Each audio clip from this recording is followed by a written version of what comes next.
श्रोते हो नमस्ते. आपल्या सर्वांना शुभ दिवस.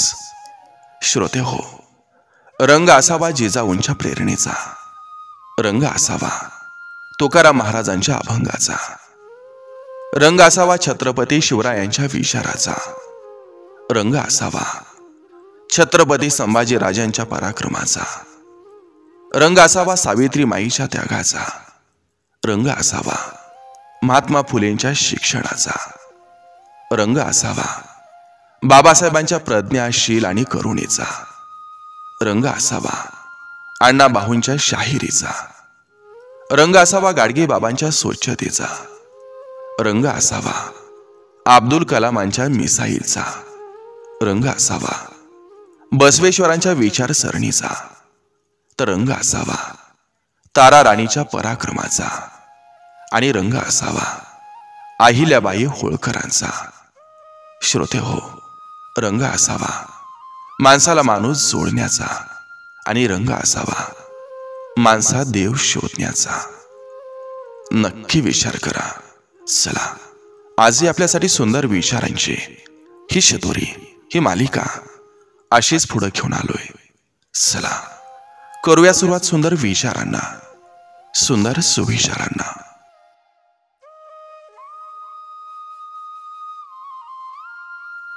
जीवनात सगळं काही सोडलं तरी चालेल, पण चेहऱ्यावरचं हसू आणि मनातली आशा कधीही सोडू नका.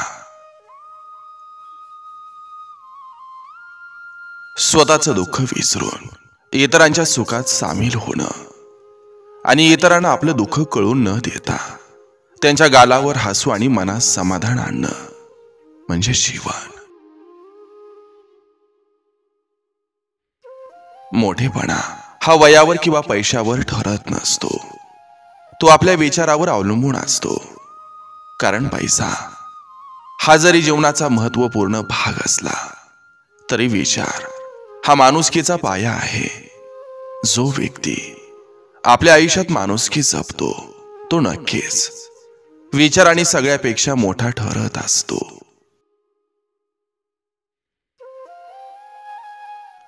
जखमा या प्रत्येकाकडे आहेत.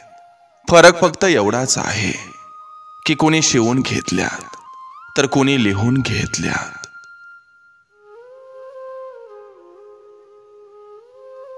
संधी आणि सूर्योदय या दोघांमध्ये एकच समानता आहे. उशिरा जाग येणाऱ्यांना या दोन्ही मिळत नाहीत.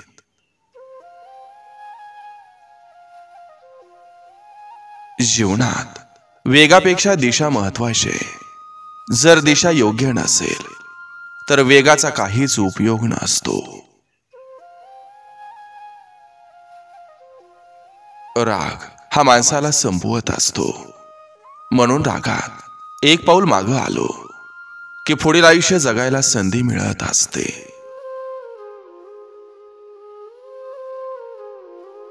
प्रश्नांपासून नेहमीच पळता येत नसतं.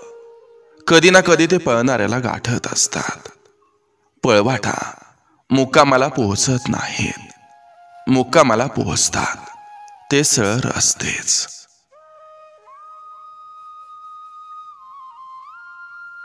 समजदार व्यक्ती कधीच गैरसमज करून घेत नाही, आणि गैरसमज वाढवणारी व्यक्ती कधीच समजदार व्यक्ती होत नाही.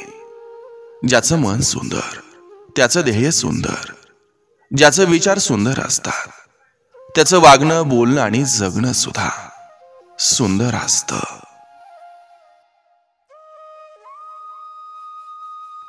हक्काच्या माणसाकडून हक्कानं मागून घ्यायचं असतं.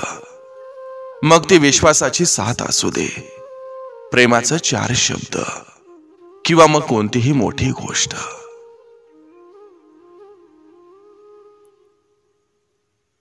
आयुष्य जगताना खच्चीकरण करणाऱ्या लोकांपेक्षा साथ आणि स्फूर्ती देणाऱ्या लोकांसोबत चालत राहा.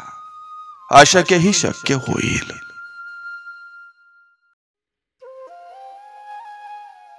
संवादातून मनही जुळून येतात आणि नवी माणुसकीची नाती जन्माला येतात. आता हळूहळू संवादही कमी झालाय, आणि त्याचबरोबर माणुसकी सुद्धा.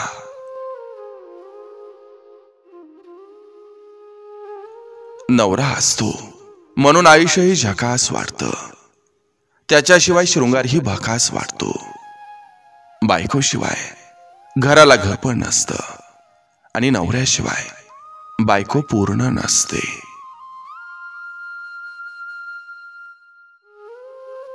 तिला समजून घेताना पुरुषी अहंकाराला बाजूला ठेवावं लागतं.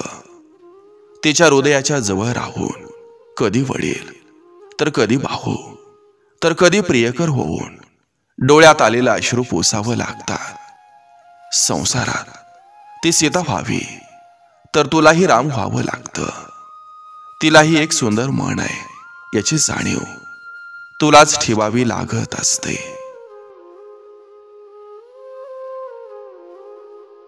अश्रूंना वजन नसतं, पण निघाल्यावर मन मात्र हलकं होऊन जातं.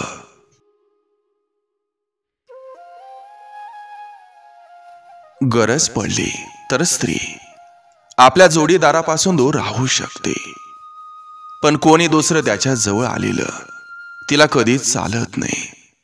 जे तिचं आहे ते फक्त तिचंच असावं इतकंच तिचं म्हणणं असतं.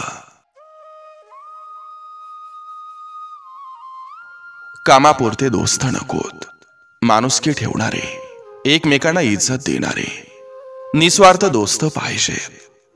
सुखात तर कोणीही येतं, दुःखात साथ देणारे मित्र हवेत. मग तो एक जरी असला तरी लाखात भारी असतो.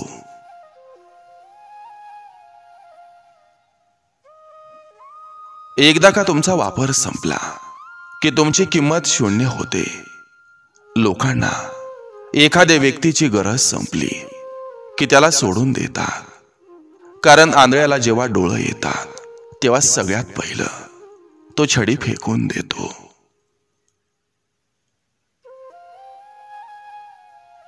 माणूस कितीही मोठा विद्वान असला आणि जर तो इतरांचा द्वेष करण्या इतका स्वतःला मोठा समजू लागला तर तो उजेडात हातात मेणबत्ती धरलेल्या आंधळ्यासारखा असतो.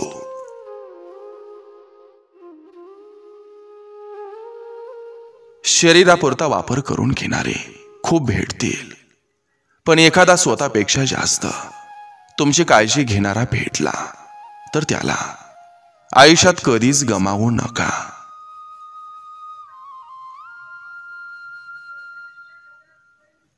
कोणताही निर्णय घेताना किंवा आयुष्याच्या वाटेवर कधीही काही संकट आलं तर नेहमी मनाला विचारा, कारण मन हे आपल्याबरोबर कधीच खोटं बोलत नसतं, ते आपल्या नेहमी सोबत असतं.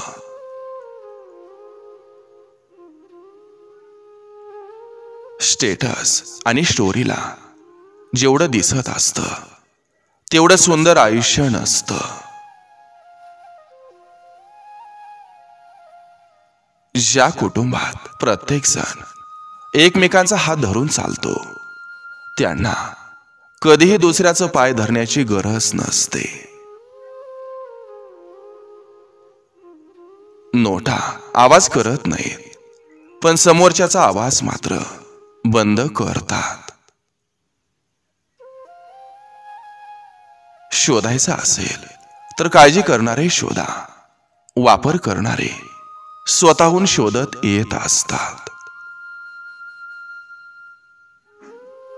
उद्या करेन हे वाक्य आपल्याला कधीच यशस्वी बनवू शकत नाही.